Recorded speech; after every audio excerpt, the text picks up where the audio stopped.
"You don't belong here, boy." The security guard's words cut through the air as he blocked the black attorney from entering the federal courthouse. Onlookers pretended not to notice the confrontation unfolding on the steps of justice. From his vantage point above, Judge James Holt's grip tightened on his coffee cup, his judicial restraint battling with a lifetime of witnessing such injustice. The afternoon sun illuminated the marble columns of the federal courthouse, casting long shadows across the entrance steps. From his vantage point, Judge James Holt noticed 3 security guards surrounding an elderly black man whose briefcase and professional attire marked him as an attorney. Marcus Turner stood tall despite his 63 years, dignity evident in his posture as the security guards circled him near the courthouse entrance. "Sir, I need to see additional identification," one guard demanded, his tone unnecessarily harsh. Marcus calmly reached for his wallet. "I've shown you my bar association ID and driver's license already," Marcus replied evenly, retrieving another card. "This should suffice." The tallest guard, a white man with a crew cut, snickered.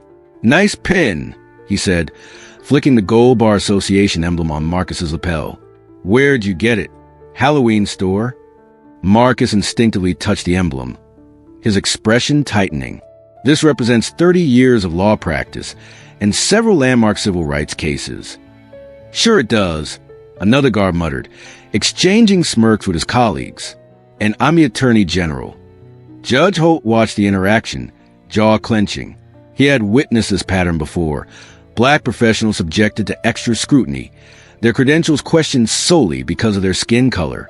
As a federal judge, he typically maintained professional distance. But something about the deliberate humiliation of a fellow black man in the legal profession stirred a deep anger within him.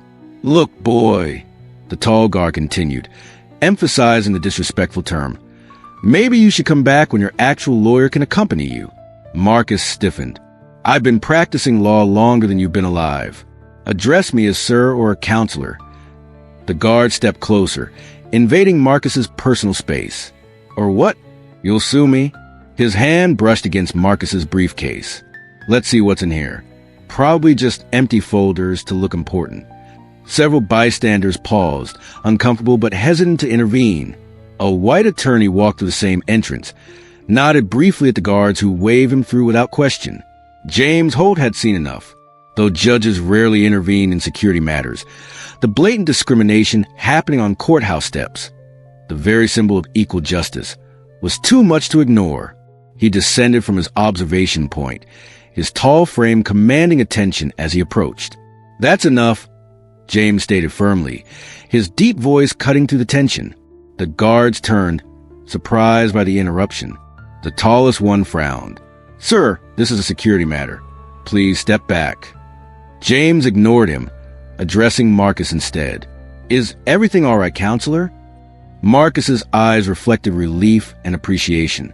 "These officers seem to think my credentials are insufficient, despite my 30 years before the bar." The security guard bristled. "Who do you think you are, interrupting official business?" James fixed him with a stern gaze. "Someone who believes in equal application of security protocols." He gestured toward the white attorneys passing freely. "Why is this man receiving different treatment?" "He seems suspicious," the guard insisted. "Just doing our job." "By harassing a respected attorney based on his appearance?" James challenged. The guard's face reddened. "Listen, buddy, unless you're the Chief Justice, back off before you get yourself in trouble too." The irony of the statement hung in the air as James remained unmoved. Marcus tried to defuse the situation. "It's all right. I'm used to this." "It's not all right," James countered, "and you shouldn't have to be used to it." The tall guard suddenly grabbed Marcus's briefcase. "We need to check this for security concerns." Marcus reached for his property. "You have no right." The guard shoved him, causing Marcus to stumble backward. "Stay back." James moved with unexpected speed, catching Marcus before he fell and simultaneously blocking the guard's advance with his other arm. "Don't touch him again," he warned, voice dangerously calm. The second guard advanced. "You're interfering with security procedures." What happened next stunned onlookers. With precise movements, James deflected the guard's grasp. using the man's momentum to redirect him away from Marcus. The third guard attempted to grab James from behind, but James pivoted smoothly, avoiding hold while maintaining a protective stance beside Marcus. Whispers rippled through the growing crowd. Who is that guy? Some kind of martial arts expert? Is he with the federal marshals? The tall guard, now flustered and aware of the audience, pointed a finger at James. You're going to regret this. I'll have your credentials for assaulting security personnel. James remained composed. I didn't assault anyone. I prevented you from assaulting this gentleman. He straightened his jacket, revealing a glimpse of what appeared to be a federal ID. Perhaps we should continue this discussion inside, with the chief judge present. The mention of the chief judge caused visible hesitation. The guards exchanged uncertain glances before reluctantly standing down. This isn't over, the tall one muttered, backing away. Both of you will answer for this. As they retreated, Marcus exhaled shakily. Thank you, though I fear you may have created trouble for yourself. James offered a reassuring smile. Sometimes trouble is necessary when facing injustice. I'm James Holt. Marcus Turner. The attorney replied, extending his hand. Civil rights attorney. Though these days, mostly pro bono work for community members facing discrimination. Important work, James affirmed, shaking his hand. Are you headed to a hearing today? Marcus nodded. Housing discrimination case. Black family denied an apartment in Westview despite meeting all qualifications. He adjusted his tie. Not my first such case, unfortunately. I understand, James replied quietly. The battles continue, just in different forms. Marcus studied him curiously. You work at the courthouse? Before James could answer, a court official approached rapidly. Judge Holt, Chief Judge Williams requests your immediate presence in her chambers. Marcus's eyes widened at the revelation. The official continued. Sir, there's been a complaint about you interfering with security personnel. James nodded calmly. I expected as much. Please tell Chief Judge Williams I'll be right there. Turning to Marcus, he added, Good luck with your case today, Counselor Turner. Marcus watched in astonishment as James followed the official into the courthouse, his bearing dignified despite the circumstances. Inside Chief Judge Williams's office, the atmosphere was tense. James, what were you thinking? She demanded. Judges don't interfere with security personnel. You know better. James stood respectfully before her desk. With all due respect, Madam Chief Judge, I witnessed blatant discrimination against a black attorney. The guard were harassing him without cause. That's security's jurisdiction, not yours, she countered. We have formal channels for complaints. Formal channels that often move too slowly to prevent immediate harm, James argued. They were about to physically remove him from the courthouse, a respected civil rights attorney with legitimate business here. Chief Judge Williams sighed. You've always been passionate about equal justice, James. It's why you're an excellent judge. But there are protocols. Sometimes protocols protect injustice rather than prevent it. James said quietly. She studied him, conflict evident in her expression. I'll review the situation. In the meantime, please return to your courtroom and follow proper procedures. This incident will be documented. James accepted the mild reprimand with a nod. I understand. 2 days later, James was preparing for afternoon proceedings when a commotion erupted in the courthouse lobby. He stepped out to find the same security guards confronting Marcus again, this time more aggressively and with reinforcements. We're filing a formal complaint against him and that judge who attacked us, the tall guard announced loudly, pointing at Marcus. They assaulted security personnel and compromised this building's safety protocols. Marcus stood his ground, though James could see the tension in his shoulders. I did no such thing, and neither did Judge Holt. You targeted me because of my race, and he intervened to protect my rights. You're playing the race card, one guard scoffed. We treat everyone equally suspicious who acts like they don't belong here. The accusation hung in the air as courthouse staff and visitors gathered to watch.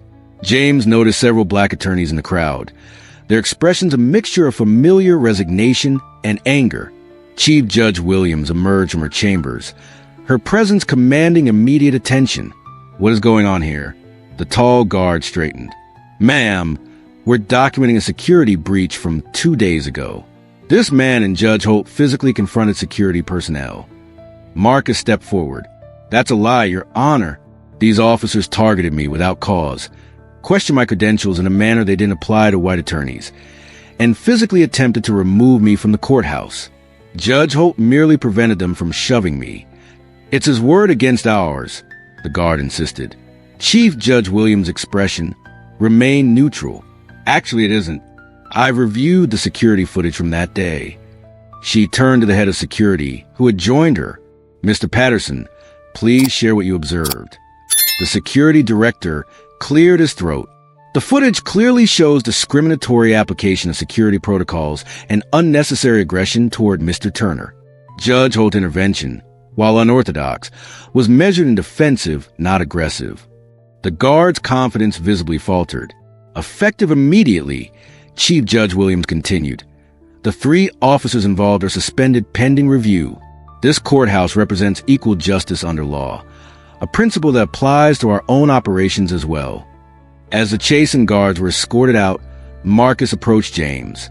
Thank you again, but I'm worried this isn't over. His voice lowered. They've been seen near my apartment building, watching. I think this may be more than individual prejudice. They seem organized. James frowned. Have you contacted local police? Yes, but without direct threats, there's little they can do. Marcus's expression was weary. At my age, I shouldn't still be fighting these battles. You're not fighting alone, James assured him. He wrote down his personal number. Call me if anything happens. The call came 3 nights later. They're outside my building, Marcus whispered. 3 of them, plus someone new. They're trying to access the back entrance. Stay inside, James instructed. I'm calling the police and coming over. When James arrived at Marcus's modest apartment building, the street was quiet. Too quiet.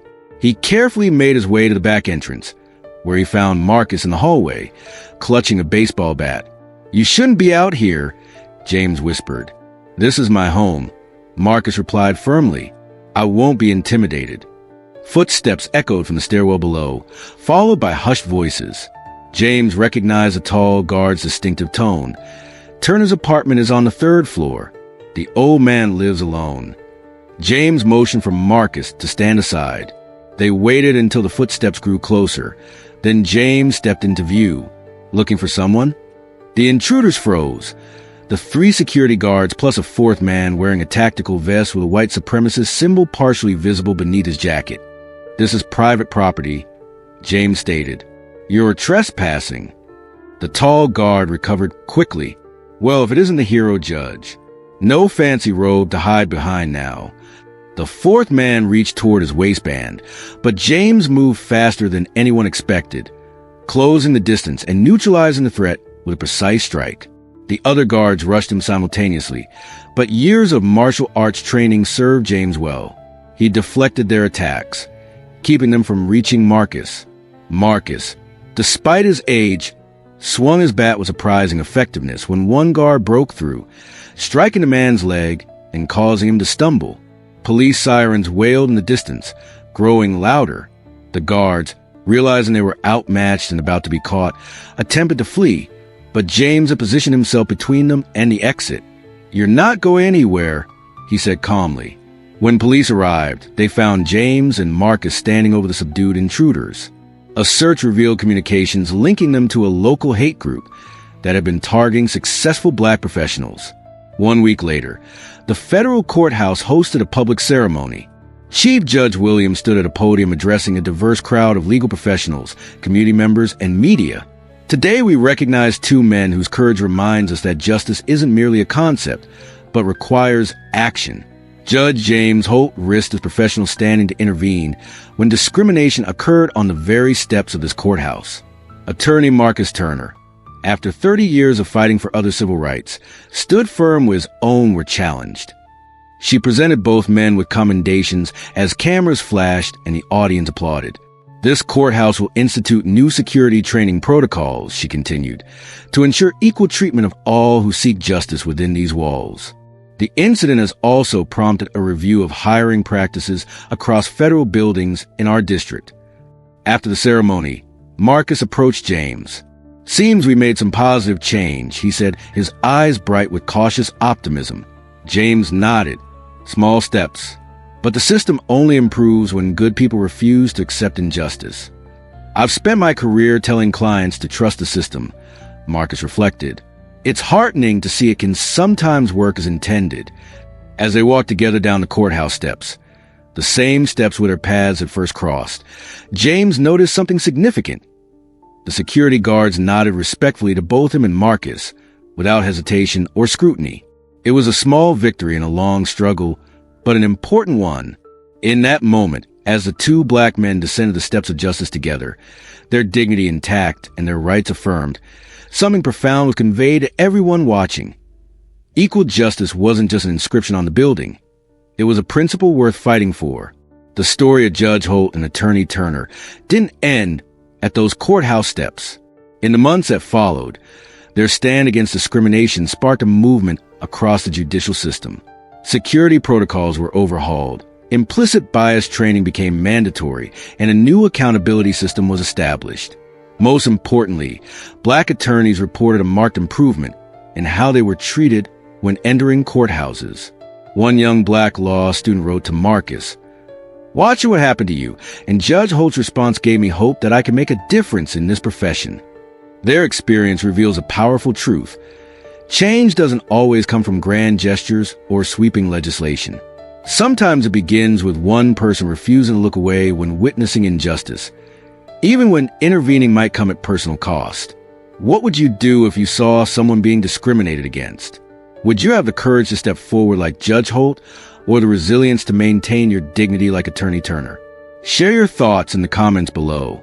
Has racial bias affected your experiences in public institutions? Your stories matter, and sharing them helps others understand these ongoing challenges.